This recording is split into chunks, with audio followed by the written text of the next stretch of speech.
নমস্কার বন্ধুরা, আমি কল্যাণী আপনাদেরকে স্বাগত জানাই আমার চ্যানেলে। আজ আমি বানাবো শোল মাছের ঝোল। তাহলে আপনারা সবাই আমার সাথে থাকুন, দেখুন আমি কি করে শোল মাছের ঝোলটা বানাই।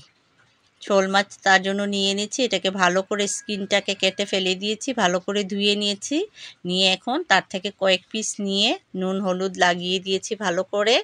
এখন কড়াইয়ে তেল গরম করে মাছটাকে ভালো করে ভাজবো। মাছটা একটু টাটকা ছিল, তাই আমি এতটা লাল করিনি। আপনারা যদি ইচ্ছে করেন তাহলে লাল করে ভাজতে পারেন, কিন্তু টাটকা মাছটা বেশি ভাজলে টেস্টটা চলে যায়। তাই আমি একটু লাল করে ভাজলাম। এখন তুলে নিচ্ছি মাছগুলোকে। এই মাছটা খেতে একটু টেস্টি হয়। আর বাকি তেলে আমি অন্য মাছগুলো ভাজবো। এখন দিয়ে দিয়েছি ভাজার জন্য। মাছগুলো ভালো করে যেন ভাজা হয় তার জন্য দিয়ে দিয়েছি, ভালো করে ভাজবো। বন্ধুরা, যদি আপনারা আমার চ্যানেলটাকে ভালো লাগে তাহলে লাইক শেয়ার অ্যান্ড সাবস্ক্রাইব করবেন। সেম তেলের মধ্যে আমি দুটো আলু দিয়ে দিয়েছি, মাঝারি সাইজের ডুমো ডুমো করে কেটে। তাতে অল্প নুন দিয়েছি, অল্প একটু হলুদ গুঁড়ো দেব, দিয়ে এটাকে নাড়িয়ে লাল করে ভাজবো। এতটা লাল করব না, মিডিয়াম একটু লাল করব। এখন ভাজা হয়ে গেছে, আমি তুলে নিচ্ছি কড়াই থেকে। দেখুন অল্প অল্প লাল করেছি, কেন কি আবার তো ঝুলে পড়বে, তার জন্য একটু ভাজলে একটু টেস্ট আসবে। কড়াইয়ে আরও 2 চামচ তেল দিয়েছি। এখন একটা বাটিতে গ্রেট করা পেঁয়াজ নিয়েছি, তার মধ্যে 1 চামচ নুন দিয়েছি, আদা বাটা আর রসুন বাটা দিয়েছি 1 চামচ, এক ছোটো চামচে 1 চামচ হলুদ দিয়েছি, 1 চামচ লঙ্কার গুঁড়ো দিয়েছি। এখন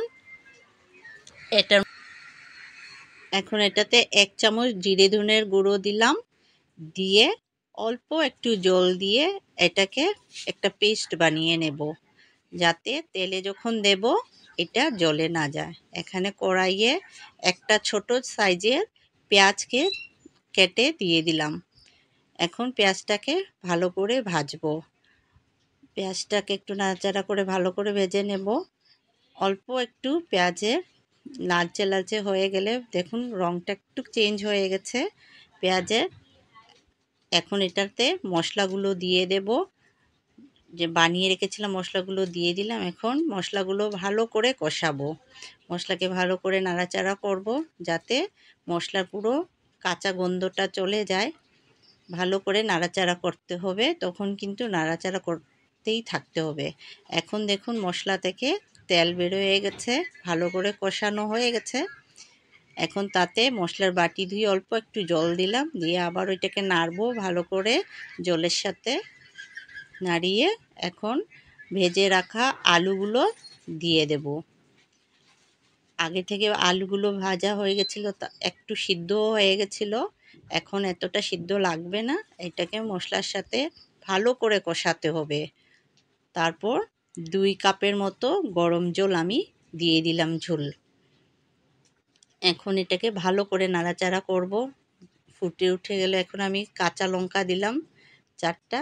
দেওয়ার পরে এখন ঝোলটা ফুটে উঠে গেছে, তার মধ্যে মাছগুলোকে দিয়ে দিলাম।